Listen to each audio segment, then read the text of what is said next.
J'ai un problème, j'ai toujours envie d'apprendre de nouvelles choses. Et à chaque fois, c'est pareil. Je me prends d'intérêt pour un sujet en particulier, je veux en apprendre le maximum possible sur ce sujet de façon un peu compulsive pour avoir cette sensation de le maîtriser, mais je me heurte tout le temps à un obstacle. Et en fait, je dois le reconnaître, je suis pas un bon autodidacte. En fait, je pourrais être sûrement bien meilleur. Pourquoi? Parce que je ne suis pas du tout efficace. Je vais vous expliquer pourquoi. Déjà, quand je commence, il faut d'abord que je trouve les bonnes ressources. Et là débute un long processus de sélection dans lequel je me perds souvent et puis ça part souvent aussi dans tous les sens. Ensuite, il faut que je me crée un programme, un emploi du temps, que je sache quoi étudier, quand est-ce que je vais pouvoir l'étudier, etc., etc. En fait, tout ce cycle infernal d'un autodidacte. Et on peut clairement pas dire que l'efficacité et la productivité est à son maximum dans ce cas-là. Mais depuis peu, tout ça a complètement changé. Et celui à l'origine de cette révolution, c'est ChatGPT. Je suis tombé littéralement amoureux de cet outil. En l'espace de quelques mois, j'ai fait des progrès énormes en matière d'apprentissage et c'est grâce à l'IA. Alors dans cette vidéo, je vais te montrer exactement comment je me sers de l'IA pour pouvoir apprendre n'importe quel sujet, n'importe quelle compétence, beaucoup plus facilement qu'avant. Et cela va pouvoir te servir dans la vie de tous les jours, mais aussi si jamais tu prépares des examens ou des concours. Allez, on commence. Alors tout d'abord, quand on veut apprendre quelque chose, la première chose à faire, c'est de se créer un programme d'apprentissage personnalisé. Et c'est justement ce qu'on va demander à ChatGPT. Et pour optimiser au maximum l'efficacité, on va lui demander de se baser sur la loi de Pareto. Vous savez, c'est cette loi quasi universelle, ou en tout cas qui fonctionne bien souvent, je trouve, qui dit que 20% des causes donnent 80% des résultats. Et là, en l'occurrence, on veut apprendre les 20% des matières qui vont nous donner 80% des résultats. Allez, rentrons dans le vif du sujet. On va d'abord attribuer un rôle à ChatGPT.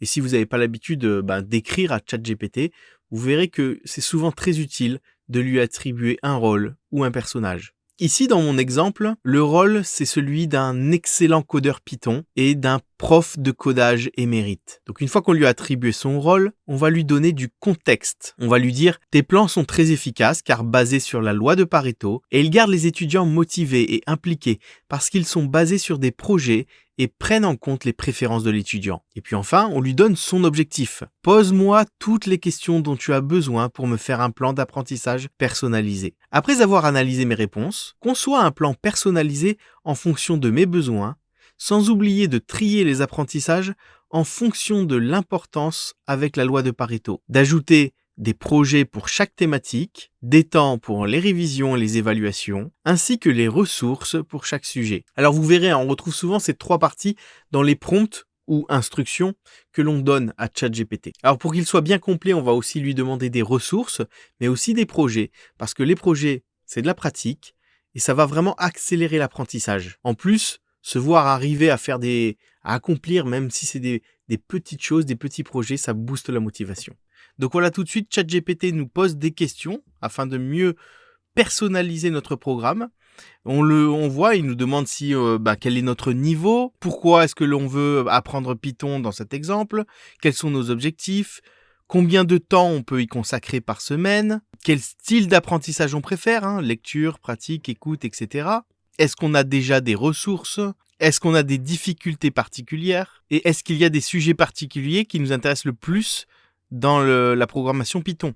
Ah oui, ne vous inquiétez pas, tous les prompts que vous allez voir dans cette vidéo, je vais les mettre dans un fichier que vous pourrez télécharger, je mettrai le lien dans la description. Donc après avoir répondu à ces 11 questions, il nous concocte notre programme personnalisé. On voit qu'il l'a fait sur 16 semaines. À chaque fois, il nous donne le sujet, les ressources, comment faire l'évaluation et le projet. Voilà, donc une fois qu'il nous a établi notre programme, il faut bien penser quand même à vérifier qu'il a bien pris en compte chacune de nos demandes. Et si on a un doute, on peut tout simplement lui demander. Par exemple, vérifie que tu as bien utilisé la loi de Pareto dans le plan d'apprentissage. Donc on lui a demandé de vérifier s'il a bien utilisé la loi de Pareto. Bon, il nous dit que oui, il a essayé de respecter cette loi en se concentrant principalement sur les concepts et techniques les plus couramment utilisés en Python.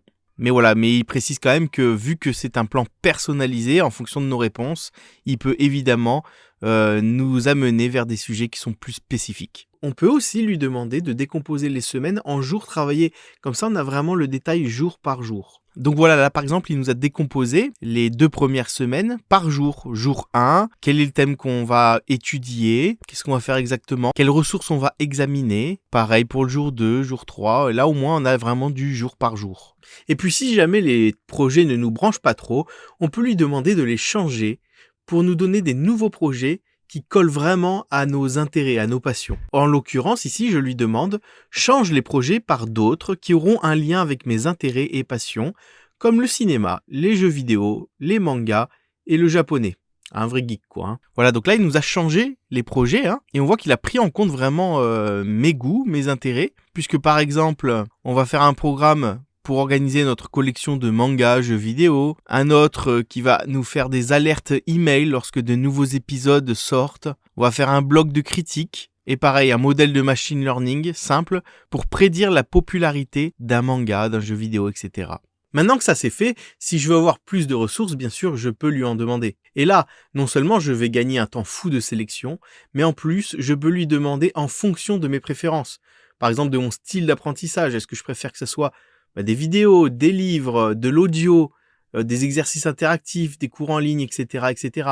Mais je peux aussi lui demander, par exemple, je veux que tu me proposes que des ressources gratuites, ou alors non, je peux aussi avoir des ressources payantes, il n'y a pas de problème.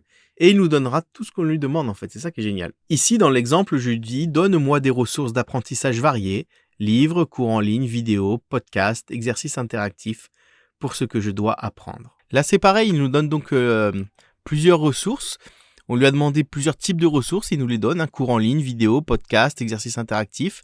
Ils sont tous en français, donc c'est vraiment ce que je lui ai demandé. Par contre, je vous conseille de rester sur une seule ressource par leçon. C'est beaucoup plus simple et en général aussi plus efficace. Donc maintenant, on sait quoi apprendre, comment l'apprendre, quand l'apprendre.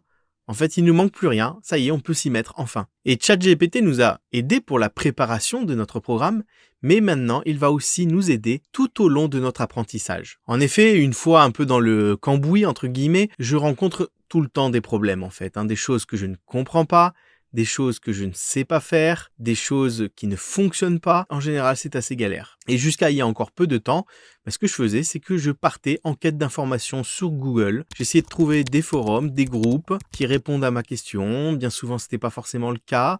Je posais ma question en espérant une réponse rapide. Et malheureusement, souvent, je n'avais pas de réponse à mon problème. Donc, je restais en quelque sorte coincé. Et franchement, c'est démotivant. Et en plus, c'est une grosse perte de temps. Mais encore une fois, tout a changé avec ChatGPT. Il y a une technique très efficace lorsqu'on ne comprend pas quelque chose.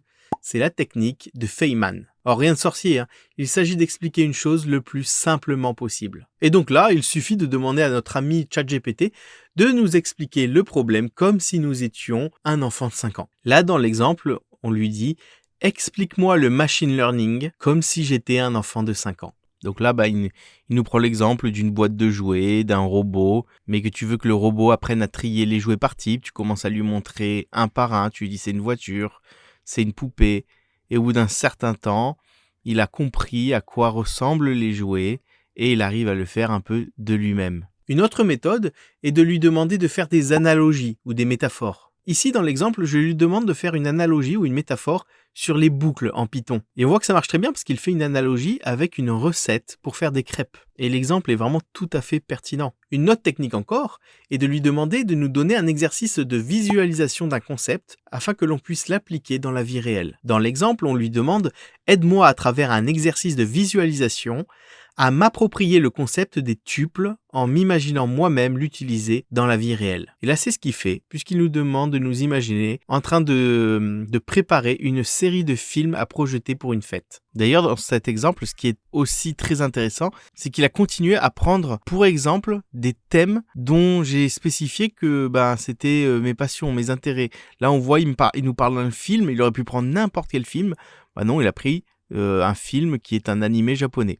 Bon, j'en profite, mais si jamais tu trouves cette vidéo utile, abonne-toi car je compte bien te faire profiter de tout ce que j'apprends sur l'IA. Maintenant qu'on a bien appris, il faut réviser et nous évaluer pour garder bien tout ça en mémoire. En effet, on sait que si l'on ne revoit pas ce que l'on apprend, on l'oublie vite malheureusement. En effet, il y a cette fameuse courbe de l'oubli qui démontre qu'il faut revoir les choses que l'on apprend de façon espacée dans le temps. Le problème ici, c'est que si on veut faire ça soi-même, c'est quelque chose qui va nous prendre énormément de temps à mettre en place, ou alors on va passer par des applications, mais qui souvent sont payantes, et à force, ça peut revenir assez cher. Mais encore une fois, ChatGPT va faire ça pour nous. On va donc lui demander de nous poser des questions sur ce que l'on a appris et d'adapter la difficulté en fonction de si on se trompe ou si on donne des réponses correctes. Ici, on lui donne le sujet, la gestion des erreurs et des exceptions. On lui dit donc que c'est un expert de l'apprentissage, donc on lui attribue encore un rôle. Pose-moi une série de questions d'Active Recall sur le sujet ci-dessus. Pose-moi seulement une question à la fois et attends ma réponse. Ne pose pas plusieurs questions en même temps. Les questions peuvent être à choix multiples. Quand j'obtiens une bonne réponse, pose une question un peu plus dure.